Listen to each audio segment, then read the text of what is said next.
बिस्मिल्लाहिर्रहमानिर्रहीम। अस्सलाम वालेकुम ख़वातीन व हज़रात, मैं हूं आपका मेज़बान अरशद परवेज़ ख़ान और आप देख रहे हैं YouTube channel info diamonds inspiring young minds. ख़वातीन व हज़रात, आज की वीडियो में हम एक बहुत ही अहम मौजू पर आपके साथ बात करने वाले हैं और वो अहम मौजू अभी कुछ दिनों से पूरे सोशल मीडिया समेत जो है पाकिस्तान भर में ज़ेर बहस है। वो मौजू क्या है? वो मौजू ये है कि अभी कुछ दिनों पहले एक मारूफ आलिम दीन जनाब मौलाना तारिक जमील साहब ने एक ब्रांड लॉन्च किया है। MTJ मौलाना तारिक जमील के नाम से एक ब्रांड लॉन्च किया है, कपड़ों का ब्रांड है और उस पर बहुत ज़्यादा बहस की जा रही है। हर फ़िरक़े में, हर तबके में, ये कहना चाहिए फ़िरक़े नहीं, हर तबके में जो है इस मामले में बहुत ज़्यादा बहस की जा रही है और लोग जो है मुख्तलिफ तरह के कमेंट्स पास कर रहे हैं, लेकिन सोचे समझे के बगैर कि क्या सही है और क्या गलत है। तो मेरा अपना ज़ाती ख्याल है, उससे पहले कुछ सवालात हैं कि क्या किसी आलिम दीन को ब्रांड लॉन्च करना चाहिए, और सादगी का दर्ज देते देते ये मौलाना साहब कहाँ चल पड़े और ब्रांड लॉन्च करने की असल वजह क्या है, इसके पीछे क्या हकीकत है, ये हम इस वीडियो में जानने की कोशिश करते हैं। तो आइए वीडियो को शुरू करते हैं।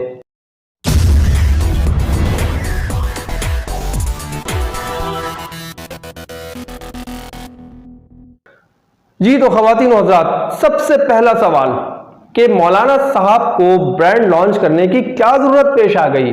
दूसरा सवाल कि इस ब्रांड को लॉन्च करने के पीछे क्या वजह थी, किसी आलिम दीन को ये ब्रांड लॉन्च करना चाहिए या नहीं। और तीसरा सवाल कि ब्रांड जो है वो सादगी का दर्ज देते देते मौलाना साहब खुद कहाँ चले गए। तो आइए हम जो है इन तमाम सवालात के जवाबात को जानने की कोशिश करते हैं। चंद मिसालों के कहना ही चाहिए कि चंद मिसालों के रोशनी में हम इन तमाम बातों को जो है जानने की कोशिश करते हैं। तो सबसे पहली बात मैं ये कहना चाहूँगा कि आलिम दीन वो है लेकिन एक इंसान भी है। अगर किसी आलिम दीन ने कोई ब्रांड लॉन्च कर लिया तो उनका ज़ाती मामला है। नंबर दो, क्या किसी खलीफा ने तिजारत नहीं की, बिजनेस नहीं किया? हज़रत अबू बकर सिद्दीक की मिसाल ले लें, क्या वो चादरों के गट्ठे अपने कंधे पर डालकर नहीं ले जाया करते थे तिजारत के लिए?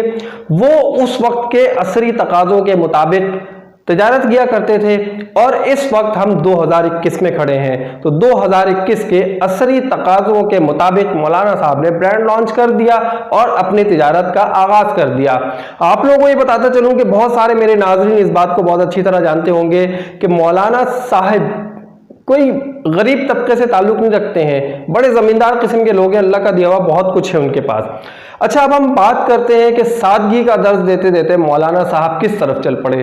तो ख़वातीन व हज़रात, मौलाना साहब ने जिस सादगी का मुज़ाहिरा किया है वो हम और आप उनकी वीडियोज़ में बखूबी देख सकते हैं। इस वीडियो में बहुत सारी पिक्चर्स भी आप देख रहे होंगे। इन पिक्चर्स को देखकर आप अंदाज़ा लगा सकते हैं कि मैं जो कह रहा हूँ गलत नहीं कह रहा हूँ। तो नाज़रीन, अब मैं आपको बताता चलूं कि बहुत सारे लोग ये कमेंट्स पास कर रहे हैं कि मौलाना साहब ने इनॉग्रेशन ऐसे कर दी, इस तरह की लॉन्चिंग सेरेमनी कर दी, उसमें इतना पैसा खर्च कर दिया, इसमें तो कई यतीम बच्चों की शादियां हो सकती थी, कई गरीब बच्चों का घर बस सकता था। तो मेरे भाइयों, मेरी बहनों, मेरे नाजरीन, मैं आप लोगों को बताता चलूं कि उन तमाम ख़वातीन व हज़रात के लिए एक सवाल है कि जिस वक्त आप अपनी बच्चियों की शादियां कर रहे होते हैं, अपने घरों में आप कोई प्रोग्राम अरेंज कर रहे होते हैं, अपने घर का कोई प्रोग्राम अरेंज कर रहे होते हैं, तो आप लोग कोई क्लब ढूंढ रहे होते हैं, कोई अच्छा सा बैंक्वेट ढूंढ रहे होते हैं, लाखों रुपए खर्च कर देते हैं उस वक्त। फिर उस बैंक्वेट में आपको 70+ डिशेस चाहिए होती हैं, मेहंदी का बहुत अच्छा सा प्रोग्राम रखते हैं, डांस फ्लोर होना चाहिए, फिर सेटअप इस तरह का होना चाहिए, दूल्हा दुल्हन के कपड़े ऐसे इस तरह का सेटअप होना चाहिए, मिला जुला के आप करोड़ों रुपए खर्च कर रहे होते हैं। तो उस वक्त आपके अंदर का ये वाला मुसलमान कहां गायब हो जाता है जो इस वक्त मौलाना साहब को देखकर जाग गया है कि मौलाना साहब को इस तरह नहीं करना चाहिए, सादगी का दर्ज देना चाहिए। तो अब आइए हम चलते हैं मौलाना साहब की सादगी के ऊपर। फर्ज कर लीजिए अगर इसकी जगह किसी और ब्रांड की लॉन्चिंग होती तो वहां पर तवाइफों का रक्स, मौसीकी और एक अजीब जो है तूफान बदतमीजी बरपा हुआ होता। लेकिन मौलाना साहब के इस प्रोग्राम में आप देख सकते हैं कि लोगों ने कितने नज़्म व ज़ब्त का मुजाहिरा किया और जितने भी आर्टिस्ट आए इस प्रोग्राम में शुरू से लेकर आखिर तक अल्लाह और उसके रसूल की हम्द व सना बयान करते रहे। आप उनकी ड्रेसिंग देख सकते हैं कि यही वो गुलकार, यही वो फनकार हैं जो मुख्तलिफ कॉन्सर्ट्स में किस तरह की ड्रेसिंग करते हैं और यहाँ पर इस्लामी उसूलों के मुताबिक, इस्लामी इक़दार के मुताबिक उनकी ड्रेसिंग थी। तो ये भी क्रेडिट मौलाना साहब को ही जाता है। उसके बाद हम बात करते हैं कि इसके पीछे असल वजह क्या है, हकीकत क्या है कि मौलाना साहब ने जो है ब्रांड लॉन्च क्यों किया। तो ख़वातीन व हज़रात, ये जो ब्रांड लॉन्च किया है मौलाना साहब ने अपनी उस सेरेमनी में खुद ही बता दी है बात कि ये ब्रांड लॉन्च करने की सबसे मेन वजह, जो सबसे असल वजह है वो ये है कि पिछले साल रमज़ान में मौलाना साहब जो है अपने साथियों के साथ बैठे हुए बात कर रहे थे और उन्होंने ये कहा कि भाई अब बहुत हो चुका है, अब हम ज़कात फित्रा और इस तरह की इमदाद से हम मदरसा नहीं चला सकते, तो कुछ ऐसा सोचें कि हम मदरसा चला सकें और ज़कात फित्रे के पैसे ना लें।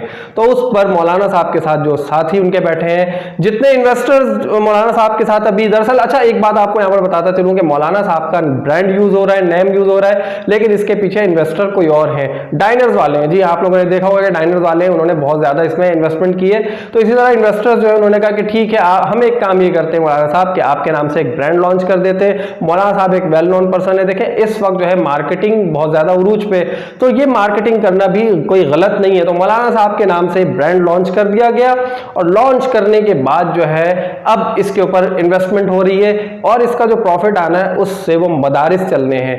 तो मेरा ख्याल है आप लोग जो भी ख़वातीन और हज़रात ये वीडियो देख रहे हैं और ये समझते हैं कि मौलाना साहब के सादगी के उसूल कहाँ गए, वो इतना दर्ज देते हैं, ये ब्रांड लॉन्च करने की क्या वजह थी, एक आलिम दीन को क्या वजह है। आलिम दीन अपनी जगह और एक इंसान है, इंसान की ज़रूरियात अपनी जगह। इंसान अगर अपनी ज़रूरियात हलाल तरीके से पूरी कर रहा है, जायज़ तरीके से पूरी कर रहा है, तो मेरा नहीं ख्याल कि इसमें किसी को कोई एतराज़ होना चाहिए। एतराज़ तो वहाँ पर होना चाहिए ख़वातीन और हज़रात जहाँ पर हम और आप जैसे लोग बेदरेक खर्च कर रहे होते हैं, फजूल खर्ची को अपनाया हुआ होता है अपने घर के मुख्तलिफ इवेंट्स में, 70+ डिशेज और ये वो और पता नहीं क्या कुछ रख रहे होते हैं, किस किस तरह के इवेंट्स को हम ऑर्गेनाइज कर रहे होते हैं। तो ये तमाम चीज़ें जो है हम समझते हैं कि लवाजमात में से, जबकि ये फजूलियात में से हैं। अगर आप बात करें एनवायरनमेंट की, जो सेरेमनी हुई उसका जो इन्वायरमेंट था, उस इन्वायरमेंट में जितनी लाइटिंग की गई, जो सेटअप था, इतना सेटअप आजकल एक नॉर्मल शादियों में हम और आप देख सकते हैं, क्योंकि जब दुल्हा दुल्हन चल के आ रहे होते हैं ना, उनके लिए एक रैंप बनाया जाता है। जिस वक्त उनकी एंट्री हो रही होती है, एंट्रेंस से लेकर स्टेज तक जो है ना उन्हें कोई आधा घंटा लगता है आने में, जो कि 1 मिनट का सफर होता है।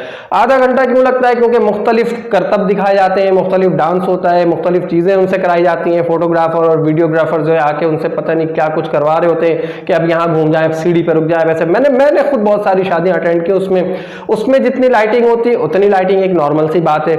उसके अलावा जो मतलब अगर एक आप प्रोग्राम ऑर्गेनाइज कर रहे हैं तो प्रोग्राम के लिए आपको जगह तो चाहिए। तो मौलाना साहब ने अगर किसी जगह पे कर लिया प्रोग्राम तो इस पे कोई एतराज होना नहीं चाहिए मेरे हिसाब से। उसके बाद फिर मैं आपको बताऊं कि ये जो कुछ जितना कुछ मतलब आप देख रहे हैं कि स्टेज बना हुआ है, लाइटिंग है, सारी चीजें, तो ये मैंने कहा ना कि असरी तकाज़ों के मुताबिक, लेकिन इसमें कोई बेहयाई का अंसर अगर आपको देखने को मिला हो तो आप बता दें मुझे कि हाँ यहाँ पर गलत हुआ हो।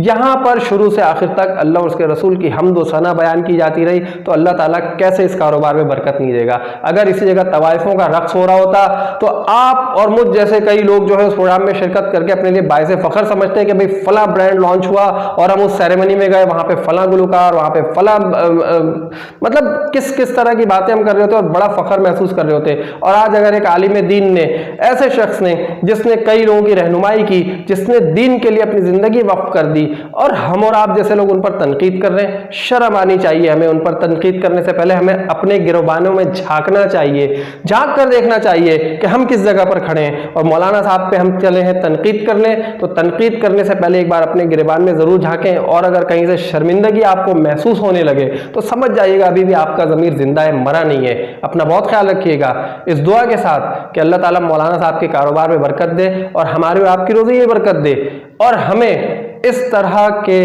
जो भी लोग हैं, सरमाया है हम सब के लिए, उनकी कदर करने की तौफीक अता फरमाए। अल्लाह हाफिज़।